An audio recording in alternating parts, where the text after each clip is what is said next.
Perimenopausal stage ഇതാണ് ഒരു സ്ത്രീയുടെ ഒരു ആരോഗ്യത്തെ സംബന്ധിച്ചിടത്തോളം അവരുടെ ഹോർമോൺ പ്രശ്നങ്ങളെ സംബന്ധിച്ചിടത്തോളം അവരുടെ ആ ഒരു സ്വഭാവത്തിലും അവരുടെ ഫങ്ഷനിലും എല്ലാം വ്യത്യാസം വരുന്ന ഒരു സ്റ്റേജാണ് ഈ പെരിമെനോപോസൽ, അതായത് മെനോപോസിന് തൊട്ട് മുന്നേ ഉള്ള ഒരവസ്ഥ.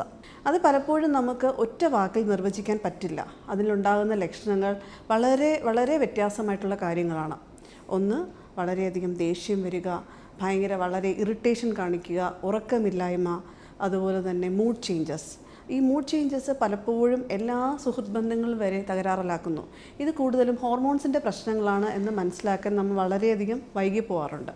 അതുപോലെ തന്നെ ഡിപ്രഷൻ, ഉറക്കമില്ലായ്മ, ഓർമ്മക്കുറവ്, ഇങ്ങനെയെല്ലാം ഇത് കാണിക്കുന്നു. അത് കഴിഞ്ഞിട്ടാണ് നമുക്ക് ഹോർമോൺസിൻ്റെ പ്രശ്നങ്ങൾ, യൂട്രസിലുണ്ടാകുന്ന ബ്ലീഡിങ് പലപ്പോഴും അമിതമായ ബ്ലഡ് ഫ്ലോ അല്ല ഇതിൻ്റെ ലക്ഷണം. പീരീഡ്സ് വരാതിരിക്കുക, 2-3 മാസം വരാതിരുന്നിട്ട് പിന്നെ അത് ഹെവി ഫ്ലോ ആവുക, ഇങ്ങനെയാണ് കൂടുതലും ബ്ലീഡിങ് നമുക്ക് കാണപ്പെടുന്നത്.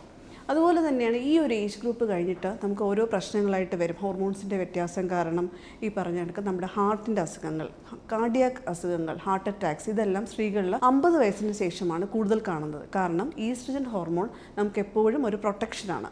ഈ ഹോർമോൺസ് കുറയുമ്പോൾ നമുക്ക് ഹാർട്ടിൻ്റെ അസുഖം, അതുപോലെ സ്ട്രോക്ക്, പിന്നെ അതുപോലെ തന്നെ ഹൈ BP, ബ്ലഡ് പ്രഷർ, ഇങ്ങനെയുള്ള എല്ലാ പ്രോബ്ലംസും ഈ ഒരു ഏജ് ഗ്രൂപ്പിൽ നമുക്ക് വരുന്നതാണ്.